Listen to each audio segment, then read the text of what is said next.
Saudamos a todos com a paz do Senhor Jesus. Amém. Vamos estar louvando a Deus nesta noite com o 322 da nossa harpa. São as santas escrituras que nos contam de Jesus, o qual vindo das alturas fez brilhar nas trevas a luz, para nos dar a vida eterna. E até a morte se humilhou, tendo já vencido a lida, Deus o Pai o exaltou.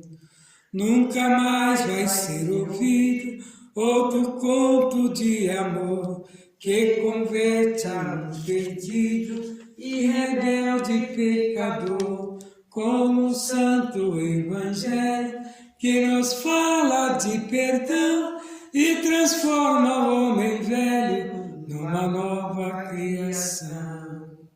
Sobre a cruz foi derramado, o seu sangue remedou, de uma lança transpassado foi o lado do Senhor. Suas mãos e pés pregaram com os cravos sobre a cruz. Tudo isto me contaram da bondade de Jesus. Nunca mais vai ser ouvido outro conto de amor que converte a um perdido e rebelde pecador, como o Santo Evangelho que nos fala de perdão e transforma o homem velho numa nova criação. Quero continuar ouvindo a história do Senhor. Salvação estou fluindo deste conto de amor. Do juízo fui liberto, da condenação da dor. Pela Bíblia estou bem certo que Jesus é o Salvador. Nunca mais vai ser ouvido outro conto de amor que converta um perdido e rebelde pecador, como o Santo Evangelho que nos fala de perdão e transforma o homem velho numa nova criação. Glória a Deus. 323 ainda cantamos. Levantai os vossos olhos para cima, ó remidos do Senhor Jesus. A figueira mostra que se aproxima, o verão broto já produz. Levantai, levantai vossos olhos para o céu onde Jesus virá. Levantai, levantai, a redenção breve se fará. Muitos dizem que Jesus está tardando para vir buscar o povo seu, qual nos dias de Noé estão pecando, sem temer o bondoso Deus. Levantai, levantai vossos olhos para o céu onde Jesus virá. Levantai, levantai, a redenção breve se fará. Muitos como o farol estão dizendo: quem é o Senhor para lhe ouvir? E também o coração endurecido, mas as pragas estão para vir. Levantai, levantai vossos olhos para o céu onde Jesus virá. Levantai, levantai levantai, as redenção breve se fará. Será arrebatado eu pro céu, quem dera, pois a igreja Cristo levará. A figueira está em flor, é primavera, levantai os vossos olhos já. Levantai, levantai vossos olhos para o céu, onde Jesus virá. Levantai, levantai, a redenção breve se fará. 326, ainda louvamos a Deus.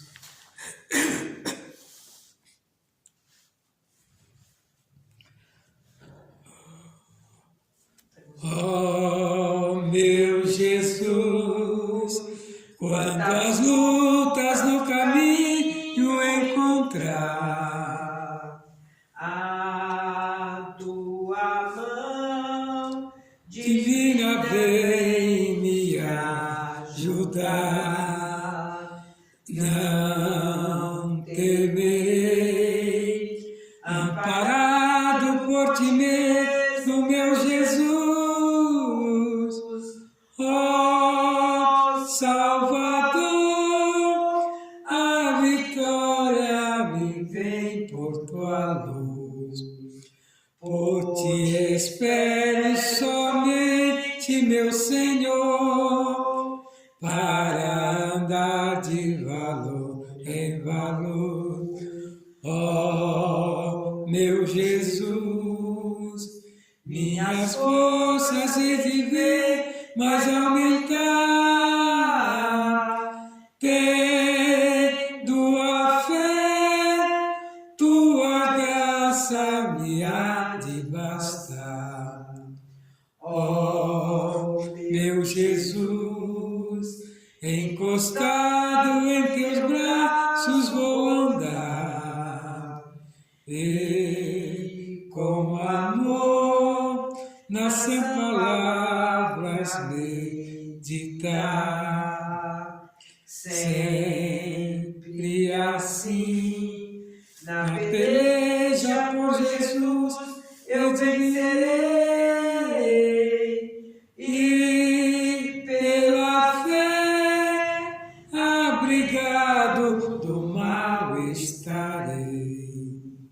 Já bem amado, as trevas desfarei, pelo poder de Jesus, o meu Rei. Ó meu Jesus, que me dás no coração do teu temor, hei de te ver glorioso no céu de esplendor.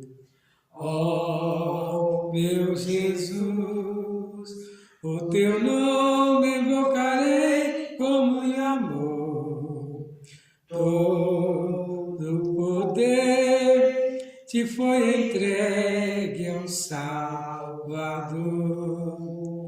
De todo ser, o joelho ante ti se dobrará, que és o Senhor, toda língua testificará. Os nossos pés, Salvador, queres firmar, na rocha que não se pode abalar.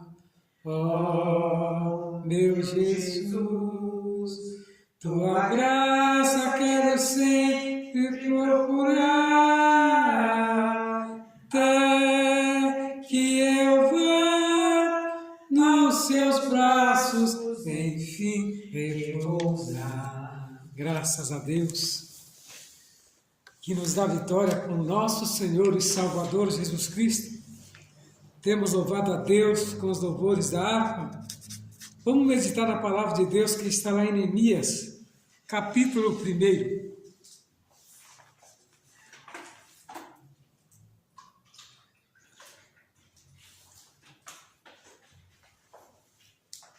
Livro de Neemias, capítulo 1. Diz assim a palavra de Deus. As palavras de Neemias, filho de Acalia. Sucedeu no mês de Quiseu, no ano 20º, estando eu e Susã à fortaleza, que veio Hanani, um dos meus irmãos, ele e alguns de Judá, e eu perguntei-lhes, pelos judeus que escaparam e que restaram do cativeiro, acerca de Jerusalém.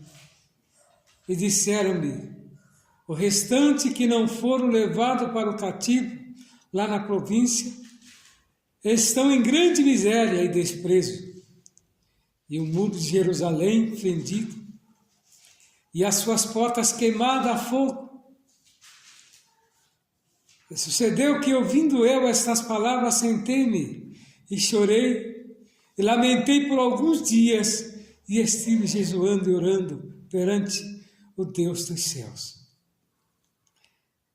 E disse, Senhor, Deus dos céus, Deus grande e terrível, que guardas o conserto e a benignidade para com aqueles que te amam e guardam os teus mandamentos.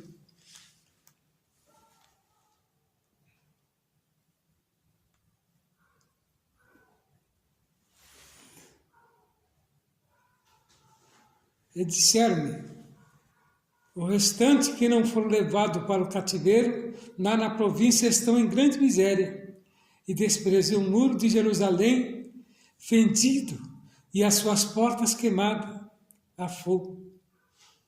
E sucedeu que, ouvindo estas palavras, sentei-me, chorei e lamentei por alguns dias, e estive jejuando e orando perante o Deus dos céus, e disse, Senhor Deus dos céus, Deus grande e terrível, que guardas o conceito e a benignidade para com aqueles que te amam e guardam os teus mandamentos. Estejam, pois, atentos os teus ouvidos e os teus olhos abertos para ouvir a oração do teu servo, que eu hoje faço perante ti, de dia e de noite, pelos filhos de Israel, teus servos, e faço confissão pelos pecados dos filhos de Israel, que pecamos contra ti.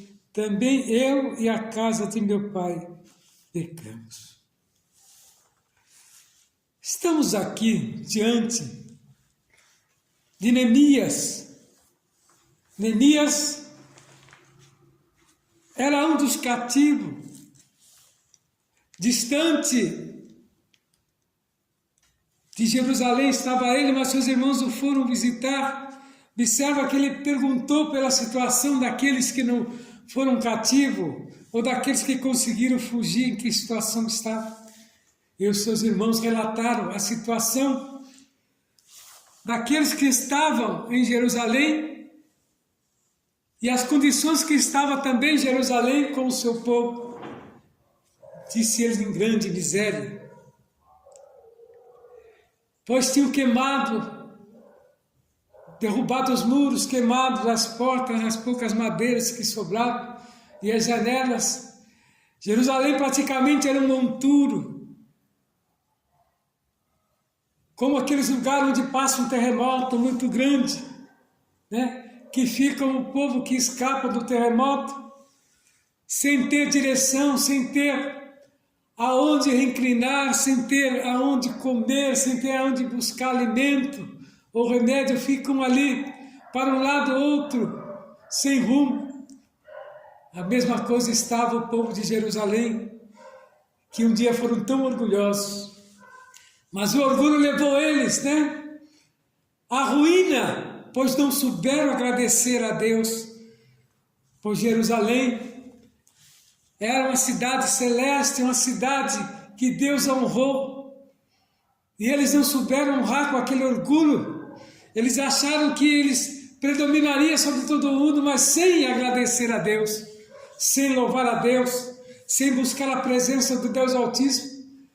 E Deus fez uma promessa de que um dia eles iriam pagar pelas suas, atitudes a respeito de Deus e por ter ido a outros deuses, procurado ídolos para adorar.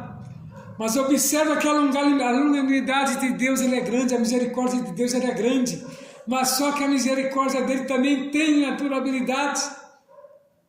Se ele diz que se o meu povo se arrepender e se humilhar, né? Ele vem e sara a terra, mas qual que é essa promessa? É para que o homem se arrependa e dê tempo de lembrar que existe um Deus que contempla aqueles que são seus. E veja aqui que Neemias se compungiu no seu coração, sentiu, né, a tristeza de ver as condições em que foi relatado que os seus irmãos estavam ali, o povo de Israel todo perdido. E aquilo criou nele um desejo muito grande de reconstruir Jerusalém. Para muitos, né, a atitude de Neemias era uma atitude soberba. Ele quer construir para, né, se engrandecer, mas não era isso. Era o seu coração mesmo que desejou, e às vezes Deus nos coloca esse desejo no nosso coração para fazermos alguma coisa pela sua obra.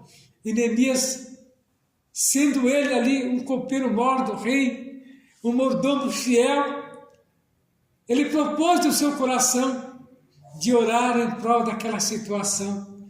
E quando foi a sua surpresa? Quando Deus respondeu a sua oração. E de todos nós corrompemos contra ti e não guardamos os mandamentos, nem os estatutos, nem os juízos que ordenaste a Moisés teu servo. Lembra-te, pois, da palavra que ordenaste a Moisés teu servo, dizendo: vós transgredirei e eu vos espalharei entre os povos. Isso aqui é Neemias orando a Deus, né, reconhecendo as transgressões, mas agora estavam cativos todos aqueles, mas agora ele estava aqui no seu coração, sabendo que era por um tempo determinado e logo o povo estaria liberto. E veja bem o que Deus falou para Moisés que faria com o povo. E vos converterei, e a mim guardareis os meus mandamentos, e os fareis então ainda os vossos rejeitados, estejam no cabo do céu, ou de lá os ajuntarei e o trarei ao lugar que tenho escolhido para lhe fazer habitar o meu nome. Esses ainda são os teus servos, o teu povo que resgataste com a tua grande força, com a tua forte mão. Ah, Senhor, estejam, pois, atentos os teus ouvidos à oração do teu servo, e a oração dos teus servos que desejam temer o teu nome. Faz-o prosperar hoje o teu servo, dá-lhe graça perante estes homens. Então era eu o copeiro do rei. Neemias aqui mostrando, né, e orando a Deus para que Deus, né, revogasse a causa daquele povo. Mas enquanto não vencesse o tempo, os 70 anos que Deus tinha determinado, eles não poderiam voltar, porque quando Deus dá a palavra, ela se cumpre, né? Ao pé da letra. Deus não deixa passar nem um tio, nem um minuto, nem um segundo. Mas se cumpre aquilo que Deus determinou. E observa que ele era copeiro do rei. Copeiro é aquele que experimenta, né, o vinho quando o rei vai tomar, os alimentos do rei, ele primeiro experimenta. É uma função até gloriosa, mas muitas das vezes também ela é traiçoeira. Porque se alguém estiver, né, querendo matar o rei, coloca o veneno dentro do vinho e o copeiro mor é aquele que vai experimentar o vinho e vai morrer no lugar do rei. Então Artaxerxes, que era o rei, percebeu tristeza nos olhos de Neemias. Observa aqui, sucedeu, pois, no mês de Nisan, o rei Artaxerxes, que estava posto vinho diante dele, e eu tomei o vinho e dei ao rei, porém nunca antes estivera triste diante dele. E o rei me disse: por que está triste? O teu rosto, pois, não está doente? Não é isso, senão tristeza de coração? Então temi muito, em grande maneira. Mas por que ele temeu? Porque quando o rei determina alguma coisa, pode ser julgado de uma maneira diferente, você ser culpado, mas como era Deus que estava no controle, ele colocou um sentimento no coração daquele rei, que ao perceber que eu não sorria, que estava triste, logo me fez a pergunta. E disse o rei, viva o rei para sempre, como não estaria triste o meu rosto, estando a cidade, o lugar do sepulcro dos meus pais, assolada, e tendo sido consumida as suas portas a fogo? Então disse-me, que me pedes agora? Então orei a Deus dos céus e disse ao rei, se é do agrado do rei, se o teu servo aceita em tua presença, peço-te que me envies ajudar cidade do sepulcro dos meus pais, para que eu a edifique. Observa o trabalhar de Deus numa causa praticamente quase que impossível. E Deus deu a ele as palavras certas, ao qual ele levou conhecimento do rei, e o rei imediatamente acatou. E disse o rei, então o rei me disse, estando a rainha sentada junto a ele, quanto durará tua viagem? E quando voltarás? E aprove ao rei enviar-me, apontando-lhe um certo tempo. Disse mais ao rei, se o rei parece bem, deixe-me certa carta para os governadores da além do rio, para que me deem passagem e até que chegue a Judá. Como também uma carta para Asaf, guarda do jardim do rei, para que me dê madeiras para cobrir as portas do paço da casa para o muro da cidade. E para que a casa em que eu houver de entrar, o rei, mas Deus segundo a boa mão de Deus sobre mim. E então vi os governadores da além do rio, e dele as cartas que o rei tinha enviado comigo, chefe do exército dos cavaleiros. O que ouvindo Sambalate, Oronita e Tobias, o servo amonita, lhe desagradou com grande agrado que alguém viesse a procurar o bem dos filhos de Israel.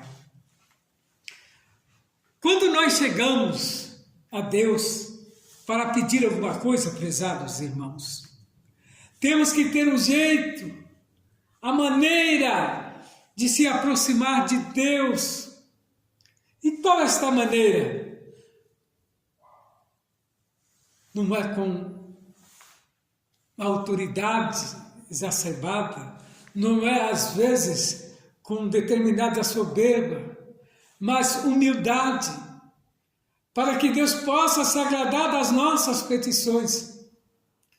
E Neemias aqui se humilhou, ele diz que jejuou, humilhou e orou, e pediu primeiro para que Deus falasse no coração do rei. Observa que ele já não foi diretamente mais, que Deus falasse no coração do rei, porque os reis naquele tempo, eles eram colocados por Deus. Os reis e todas as autoridades, era Deus quem escolhia para reger determinados povos, observa. E nos dias de hoje também não é diferente. Porque quando aquele que Deus colocava desagradava a Deus, Deus imediatamente, o consumia, ou simplesmente tirava, e não restava mais nada daquele que foi colocado e tirado, quando desobedecia a Deus. E Neemias, ao sentir o toque de Deus, obedeceu, E Artaxerxes também obedeceu. E percebeu que era Deus quem estava falando para ajudar a Neemias. Mas as coisas para fazer para Deus, principalmente, não é fácil. A obra de Deus às vezes tem que ser tomada à força. Nós temos que usar de ardil, a agir com sabedoria e ao mesmo tempo com força por parte de Deus para vencermos. Estava ainda até ali tudo bem, enquanto determinados homens, né, perceberam que ele iria ajudar os israelitas. E ele se sobrepôs. Eram dois homens, né, que ouvindo Sambalate, Honorita e Tobias, servo amonita, lhe desagradou com grande desagrado que alguém viesse a procurar o bem dos filhos de Israel. E esses dois homens, vai chegar uma hora que ele vai entregar eles na mão de Deus, porque são terríveis. São opositores, né, do povo de Deus. São homens contrários à obra de Deus que nós temos visto hoje. A igreja passando por situação difícil, como Neemias estava ali diante, porque ele tinha um propósito de restaurar, né? Restaurar os muros, restaurar as janelas, as portas, e novamente, né, o templo do Senhor voltar a ter culto, para que aquele povo acordasse de novo para Deus. Esses homens eram enviados praticamente do adversário, para impedir de Neemias, né, terminar a obra que ele tinha no seu coração. Veja o que ele disse: cheguei a Jerusalém, né? Tive ali 3 dias, de noite me levantei, eu e os poucos homens comigo, e não declarei a ninguém o que meu Deus me pôs no coração. Observa a prudência. Muitas das vezes Deus nos fala alguma coisa, nós temos que guardar para nós, porque foi para nós que Ele deu. Não transmitir a alguém, para que não crie, né, o impedimento. E o que Ele fez? Deus me pôs no meu coração para fazer em Jerusalém. E não havia comigo animal algum, senão aqueles em que estava montado. E de noite saí pela porta do vale para a banda da fonte do dragão e para a porta do monturo, e contemplei os muros de Jerusalém que estavam fendidos e as suas portas que tinham sido consumidas pelo fogo. Olha como é que ficou Neemias ao ver aquilo, ver as portas derrubadas, queimadas pelo fogo. Passei a porta, a fonte e o viveiro do rei, e não havia lugar por onde pudesse passar a cavalgadura que estava debaixo de mim. Então de noite subi pelo ribeiro e contemplei o muro e voltei e entrei pela porta do vale. E assim voltei. E não souberam os magistrados aonde eu fui, nem o que fazia, porque ainda até então, nem aos judeus, nem aos nobres, nem aos magistrados, nem aos mais que faziam a obra, tinham declarado alguma coisa. E em silêncio, nós vemos Neemias procurando estratégia para iniciar a obra, mas tudo em silêncio, só conversando com Deus. Então disse-me: bem vedes vós a miséria em que estamos e que em Jerusalém está assolada, e que as suas portas têm sido queimadas. Vinde, pois, reedifiquemos o muro de Jerusalém, e não estejamos mais em opróbrio. E então lhe declarei com a mão do meu Deus me fora favorável, e como também as palavras do rei que ele me tinha dito. Então disseram: levantemo-lo, edificamos. Esforçaram-se as suas mãos para o bem. Porque ouvindo Sambalate, Horonita e Tobias, o servo amonita, e Gesem, o arábio, zombaram de nós e desprezaram-nos, dizendo: que é isso que fazeis? Quereis rebelar-vos contra o rei? E então respondi: o Deus dos céus, o que nos fará prosperar, e nos será seu servo, nos levantaremos e edificaremos, mas vós não tendes parte, nem justiça, nem memória em Jerusalém. Dura palavra por parte de Neemias para aqueles homens que eram contrários à obra de Deus. Mas a resposta de Neemias foi taxativa, mostrando que ele estava ali não era por vontade própria, mas porque Deus assim tinha ordenado. E colocou eles no devido lugar. E Neemias propôs no seu coração, com os outros que vieram ajudar os outros poucos e foram à obra. E levantou-se Eliasibe, o sumo sacerdote, com seus irmãos, os sacerdotes, e edificaram a porta do gado, a qual consagraram, levantaram as suas portas até a torre de Meá e consagraram até a torre de Ananel. E junto a ele edificaram os homens de Jericó, e também ao seu lado edificou Zacur, filho de Enri. E a porta do peixe edificaram, e os filhos de Arraciá, a qual amadeiraram e levantaram as suas portas com as suas fechaduras e os seus ferrolhos. E ao seu lado reparou Meremote, filho de Urias, filho de Cosse. Ao seu lado reparou Mesulão, filho de Berequias, filho de Mesezabel. E ao seu lado reparou Zadok, filho de Baná. E ao seu lado repararam os tecoitas, porém os seus nobres não meteram seu pescoço ao serviço do Senhor. E a obra se desenrolava de uma maneira eficaz e muito rápida. É tanto que eles repararam que tem a porta velha, repararam na joiada, filho de Passeia, o Mesulão, filho de Besodias. Este madeiraram e levantaram as suas portas com as suas fechaduras e os seus ferrolhos. E foram indo, e ali reconstruindo, uma rapidez muito grande, porque Deus era com eles. Deus era com eles. E o Deus dos céus o fez prosperar. Então nós vemos que esse texto sagrado revela a convicção com que Neemias respondeu aos seus opositores à reconstrução de Jerusalém. O Deus do céu é quem nos fará prosperar. É Deus quem prospera o trabalho das nossas mãos. É Deus quem nos fará prosperar todo o trabalho que realizamos para Ele. Às vezes, nós achamos que a nossa força é quem vai fazer-nos trabalhar para Deus, mas não é. Deus toma o controle. Deus toma o controle e faz o homem prosperar de uma maneira tal que a obra vai adiante. Então nós vemos aqui Neemias falando quem fez prosperar a ele e o povo foi o próprio Deus, porque a obra era de Deus.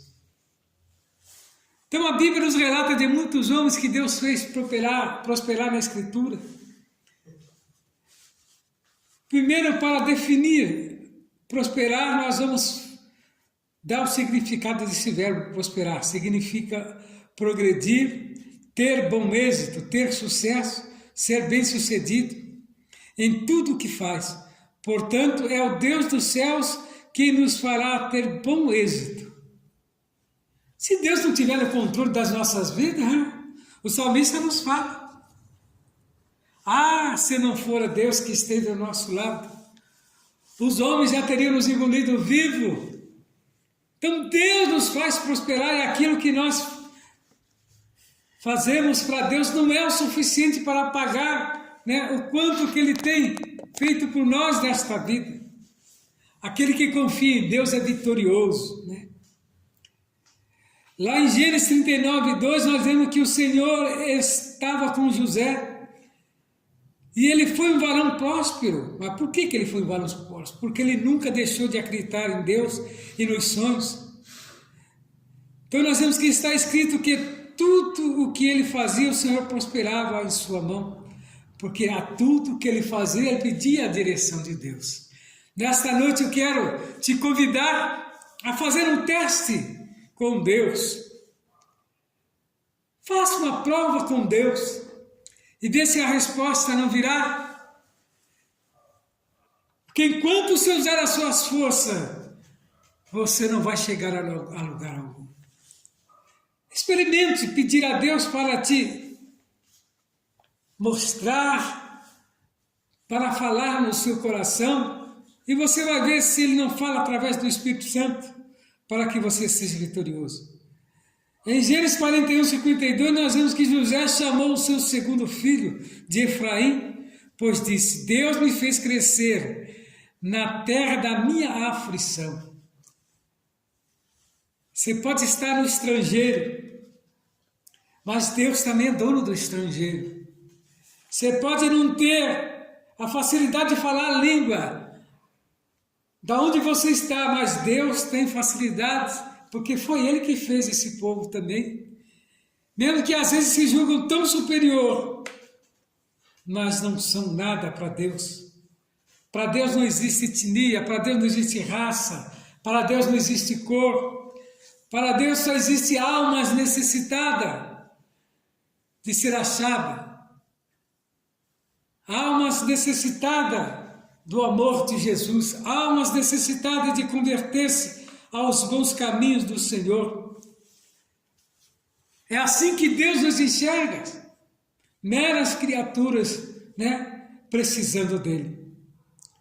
Em 2 Crônicas 7:11, lemos que assim Salomão acabou a casa do Senhor e a casa do rei. Tudo quanto Salomão intentou fazer na casa do Senhor e na sua casa prosperamente efetuou. Então, o que nós queremos dizer para os irmãos que quando Deus está no controle, tudo é bem feito. Então, observa que Neemias com os seus trabalhadores levantaram os muros, as paredes, em tão pouco tempo, porque Deus foi fiel na sua promessa.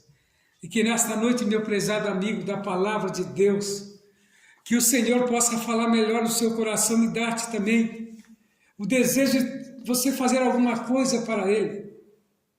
Não é que Deus precisa do homem, Deus só quer o homem, o adore em espírito e em verdade. Quer ser vitorioso? Reconheça esse Deus como o único e suficiente Senhor da sua vida. E eu tenho certeza que tudo irá mudar no seu coração e que nesta noite nós possamos ficar firmados dentro desta palavra e crer que, assim como Neemias foi vitorioso, nós também seremos, se nós formos fiel ao nosso Deus. Não saia ainda, porque tem mais uma porção desta palavra através da missionária. E você, prezado amigo e irmão em Cristo, que o Senhor possa abençoar grandemente o seu coração.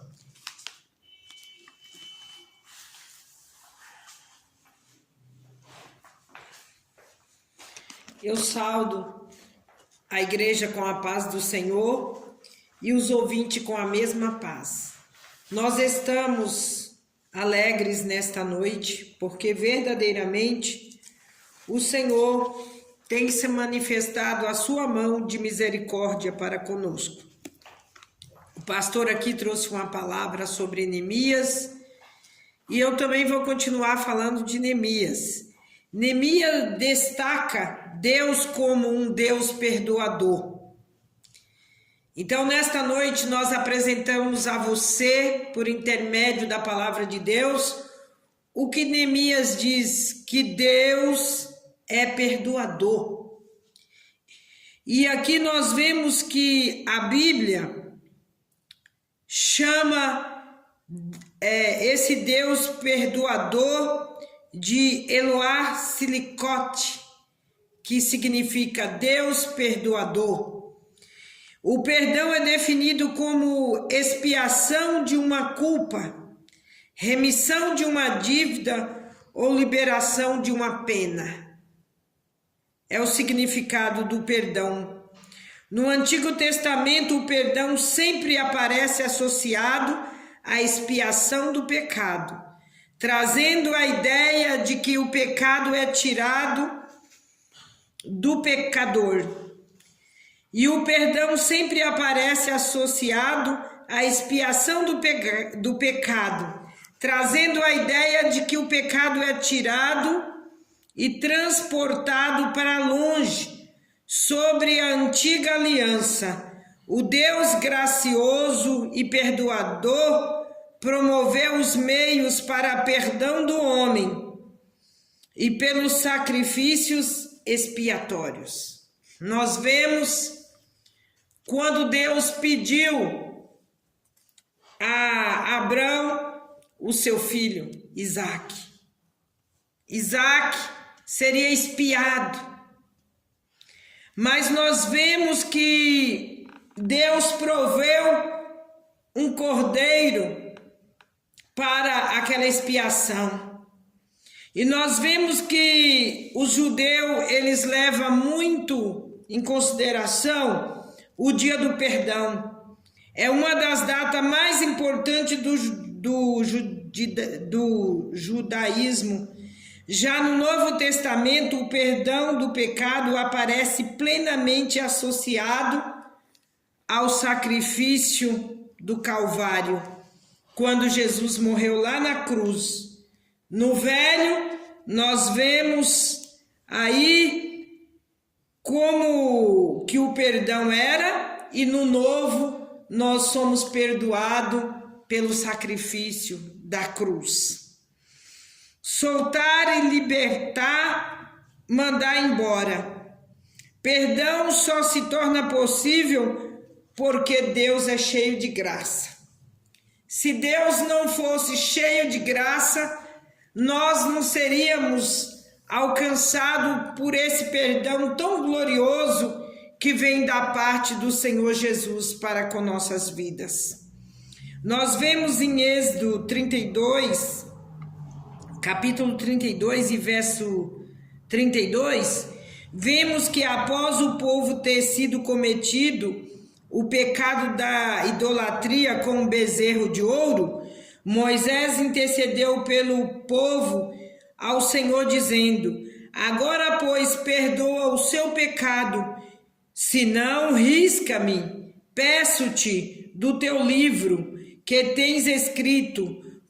Como Cristo, Moisés se dispôs como um bom pastor que não receava de dar a vida pelas ovelhas perdidas. Que coragem de Moisés, né? Porque aquele povo, eles irritaram tanto a Deus com aquela idolatria de construir aquele bezerro de ouro, né? E nós vemos que verdadeiramente Deus ficou irado com a atitude idólatra daquele povo. E Moisés pediu a Deus, se Deus não perdoasse aquele povo, ele pediu que tirasse o nome dele do livro da vida. Que ousadia da parte de Moisés. E ali nós podemos comparar Moisés como Cristo, porque Moisés se ofereceu ali diante de Deus como um Cristo, intercedendo para que Deus perdoasse aquele povo idólatra. E nós vemos que Jesus fez a mesma coisa. Jesus foi crucificado para perdoar todos os pecados, todas as transgressões da humanidade. No Novo Testamento nós podemos comparar isto. E nós vemos que em 2 Samuel 12, 13, vemos que Davi confessa o pecado. E o profeta Natã declara o perdão de Deus, dizendo: também o Senhor transpassou o teu pecado, não morrerás. A resposta de Deus para Davi. Nós vemos que em 1 Reis 8, 46, capítulo 8, versos 46 e 50, Salomão reconhece que não há homem que não peque e pede ao Senhor que perdoa os pecados dos seus servos.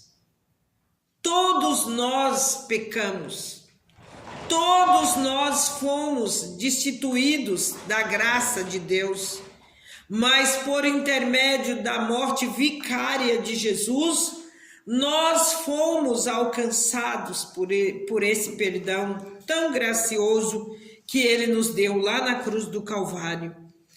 Em 2 Crônicas 7,14, o Senhor responde à oração de Salomão dizendo: E se o meu povo, que se chama pelo meu nome, se humilhar e orar, e buscar a minha face, e se converter dos seus maus caminhos, então eu ouvirei dos céus e perdoarei os seus pecados e sararei a terra. Então nós vemos aqui que o Senhor faz uma promessa de sarar a terra se o povo clamar. E nesses dias há uma necessidade imensa de nós que somos servos do Senhor nos colocar de joelho, clamando ao Senhor, nos arrependendo diante da sua mão potente, nos humilhando, pedindo ao Senhor que use de misericórdia e sara a nossa nação brasileira. E que tire tudo quanto tem atrapalhado essa nação de avançar, de conquistar, de ser uma nação vitoriosa. Tudo isso nós vamos alcançar através da humilhação, da oração, da obediência à palavra do Senhor Jesus. Nós vemos aqui que verdadeiramente o profeta Isaías escreveu: deixa o ímpio o seu caminho e o homem maligno os seus pensamentos, e converta ao Senhor, que se compadecerá dele. Torne para o nosso Deus, porque grandioso é em perdoar. Então nós temos que deixar aqueles que não querem se humilhar, seguir o seu caminho, prosseguir a sua vida, mas nós não podemos copiar o caminho desses homens perversos, desses homens que não reconhecem a grandeza e a misericórdia e o perdão de Deus. Nós que temos um entendimento iluminado pela palavra de Deus, nós temos que nos arrepender e reconhecer que Ele é o Deus perdoador dos nossos pecados. Ele tem poder de perdoar. E nós vemos lá em Salmo 103 e o verso 3 e 5, Ele que perdoa todas as tuas iniquidades, sara todas as tuas enfermidades, quem redime a tua vida da perdição e te coroa de benignidade e de misericórdia, quem enche tua boca de bens, de sorte que a tua mocidade se renova como a águia. Quem faz tudo isso? Jesus. Jesus fez tudo isso por nós e nos dá a oportunidade de alcançarmos estas vitórias por intermédio da sua morte vicária lá na cruz do Calvário. Em Malaquias 7,18, quem, ó Deus, é semelhante a ti, que perdoas a iniquidade e que esquece da rebelião do restante da tua herança. O Senhor não retém a sua ira para sempre, porque tem prazer na benignidade. Então aqui nós vemos que Deus, Ele perdoa e Ele esquece. Deus não esquece de outras coisas a não ser do nosso pecado quando nós nos humilhamos diante da sua face. Ele perdoa e esquece. O ser humano tem costume de sempre estar lembrando de fatos passados, que às vezes o outro ser humano não quer que você lembre, mas você fica lá lembrando. Deus não. Deus não lança no rosto de ninguém pecado já perdoado. Ele perdoou, está perdoado. Então, se nós pegarmos o exemplo da palavra de Deus, nós vamos agir diferente com aqueles que pecam. Porque a partir do momento que a pessoa se humilha diante de Deus, o seu pecado foi esquecido, foi apagado pelo poder do sangue de Jesus Cristo. E nós vemos que em Mateus 6 e 12, Jesus nos ensina a pedir perdão ao Pai, dizendo: perdoa-nos as nossas dívidas, assim como nós perdoamos aos nossos devedores. Nós devemos fazer essa oração todos os dias, porque todos os dias, quando nós orarmos, nós vamos lembrarmos que somos pecadores e que precisamos perdoar aos nossos devedores. Hoje está difícil, né? A pessoa, às vezes, quando perdoa um ato errado da pessoa, do seu semelhante, ele perdoa e diz: mas se você fazer outra vez, fez outra vez. Já pensou se Deus fosse assim conosco? Deus nos perdoa a todos os instantes, e todos os instantes estamos pecando. Se Deus fosse agir com a natureza humana, coitado de nós, né? Aqui em Lucas 23:34, Jesus viveu o que ensinou a perdoar os seus, dizendo: Pai, perdoa-lhes, porque não sabe o que faz.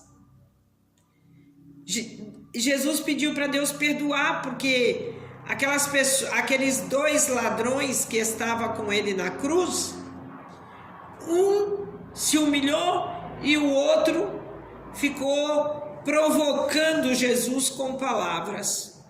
Mas Jesus rogou ao Pai que perdoasse, porque ele nem sabia o que ele estava dizendo. Olha a diferença, né?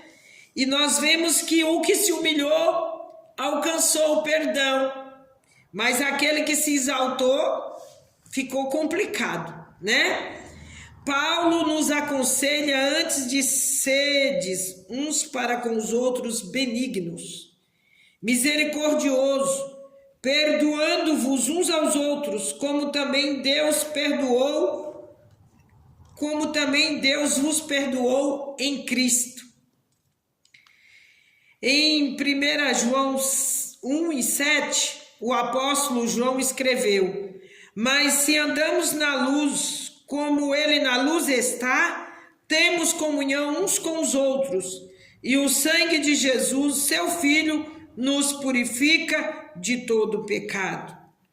Em 1 João 2:2, João, o apóstolo, conhecido como o apóstolo do amor, ainda diz: meus filhinhos, estas coisas vos escrevo, para que não pequeis, e se alguém pecar, temos um advogado para com o Pai, Jesus Cristo, o justo.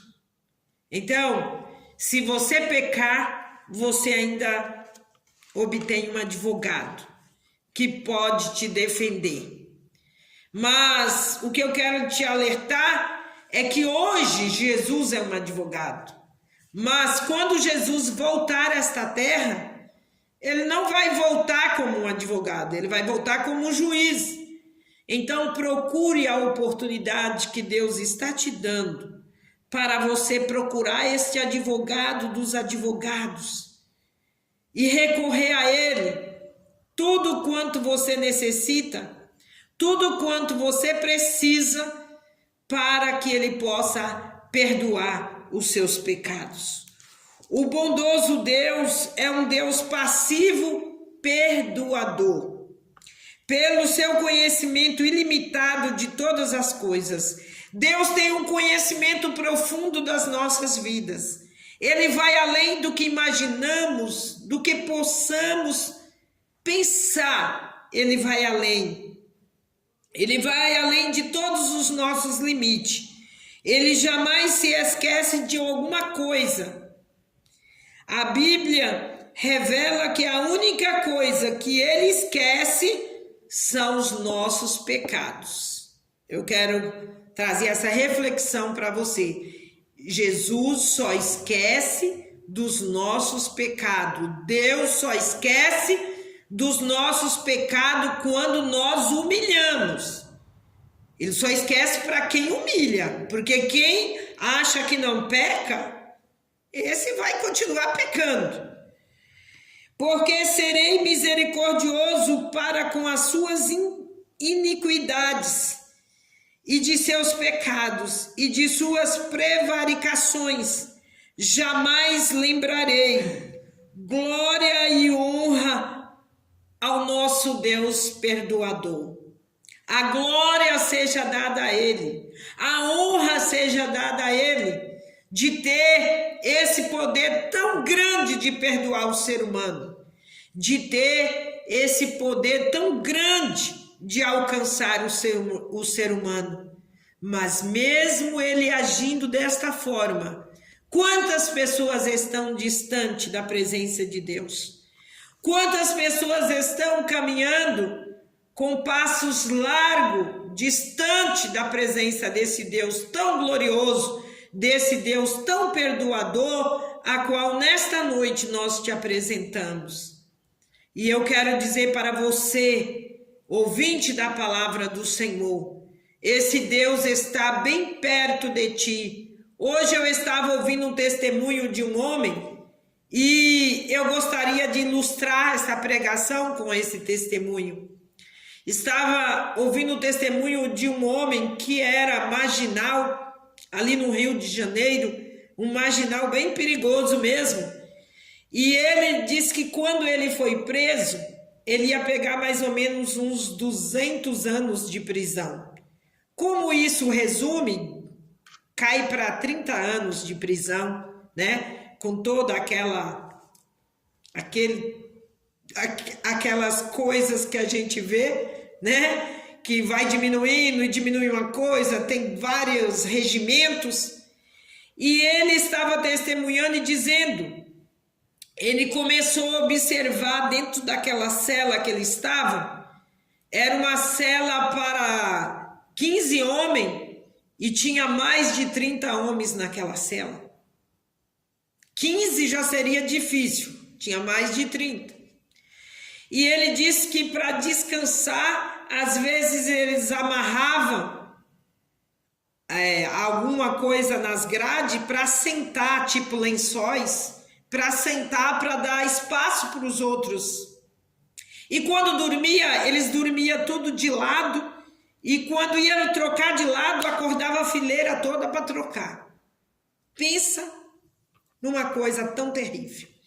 E ele disse que deu uma praga de furúnculo e de sarna dentro daquela cela.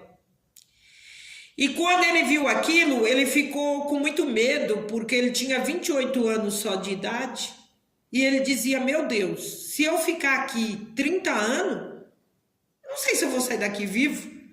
Ele disse que o calor daquela cela era mais ou menos de uns 50 graus, porque Rio de Janeiro é quente.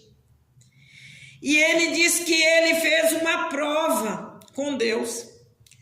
Ele disse que daquela grade ele conseguia ver o céu, e o céu estava maravilhoso. E ele olhou para o céu, não falou nada para ninguém ouvir. Ele só falou em pensamento com Deus. E ele disse para Deus assim, Deus, eu sei que tu existe. E se tu existe, Deus, eu não quero ficar aqui nem 15 anos. Dá um jeito de mudar minha pena. Faz alguma coisa por mim. E ele fez aquele pedido. E devido àquele ataque de sarna e de furúnculo que estava em meio àqueles prisioneiros, ele disse que pensou assim, eu não vou falar mais gíria de malandro, eu não vou proceder mais igual os malandros procedem. Eu vou ser diferente. Aí ele via um amigo doente, ele ia lá, comunicava com a família dele e pedia, traz medicação, quero tal medicação, quero tal medicação. E a família enviava aquela medicação. E ele tratava aqueles doentes, e ele foi tratando. Só porque ele tratava dos doentes, os doentes começaram a chamar ele de irmão. Tudo que ia falar com ele, ô irmão. Aí ele disse, nossa, Deus me ouviu.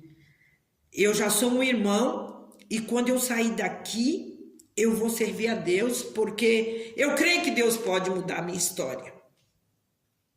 E ele disse que ficou ali, e passado, acho que 2 anos que ele estava ali, ele foi chamado para um julgamento. E ele foi com muito medo para aquele julgamento, porque ele imaginava, meu Deus, 30 anos dentro dali. Ele falou assim, eu vou sair daqui louco se eu ficar 30 anos.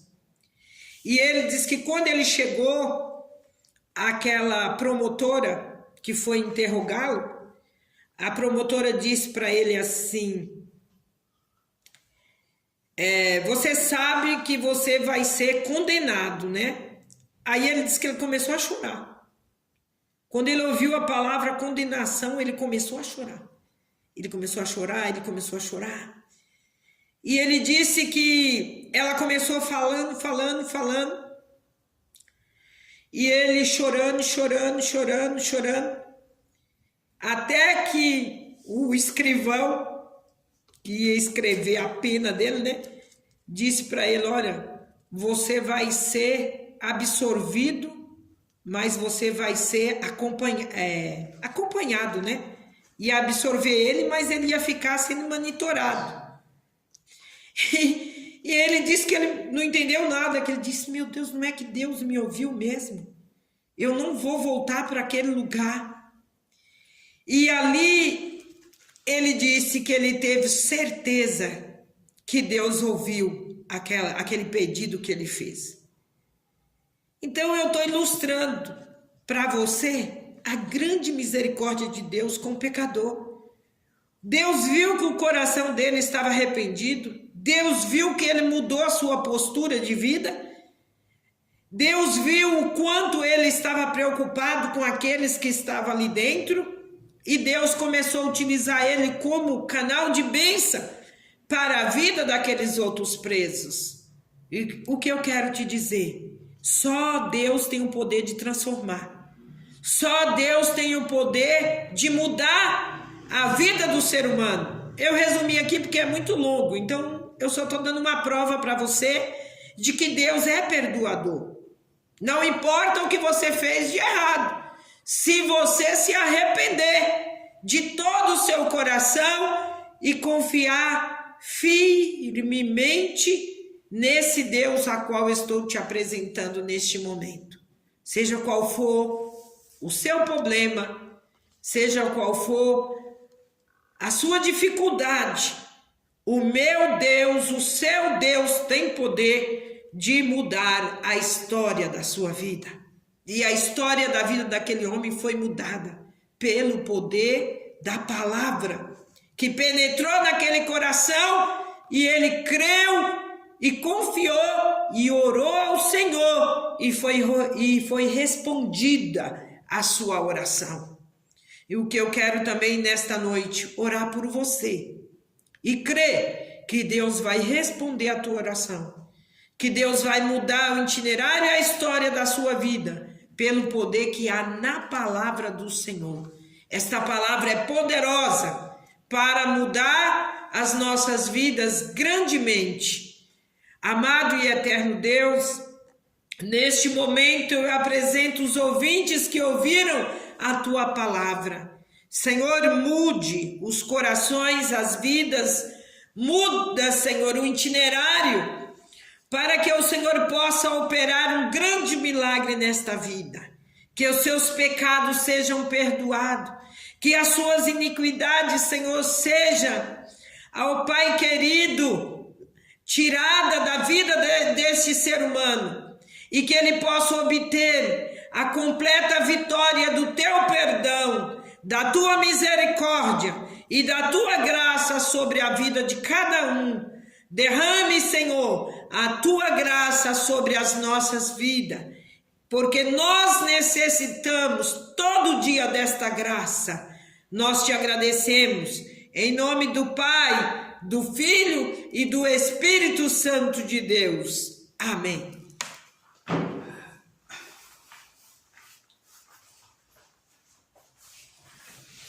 Somos gratos a Deus por tudo. Você que participou, saiba que Deus é aquele que comanda as nossas vidas. E nesta noite, nós estamos felizes por tudo que o Senhor nos deu. Vou estar deixando o endereço da nossa igreja, Igreja Assembleia de Deus, Jardim Silva Teles, Rua José Alexandre Machado, 158. Essa rua foi bem próximo ao começo da rua Aricanga, de frente ao Colégio Newton Reis. Os nossos dias de culto são segundas, quartas, sexta-feira, sábado pela manhã nós temos consagração a partir das 9 horas da manhã até as 11. E domingo à noite um grande culto com a família. E você é o nosso convidado especial. Somos gratos a Deus por tudo. Fique na paz do Senhor. Vamos dar a bênção apostólica. Que o grande amor de Deus, a comunhão, as consolações do Espírito Santo da igreja, nós dizemos. Amém. Se Deus é por nós, Quem será contra está nós? terminado Ninguém. em nome de Jesus.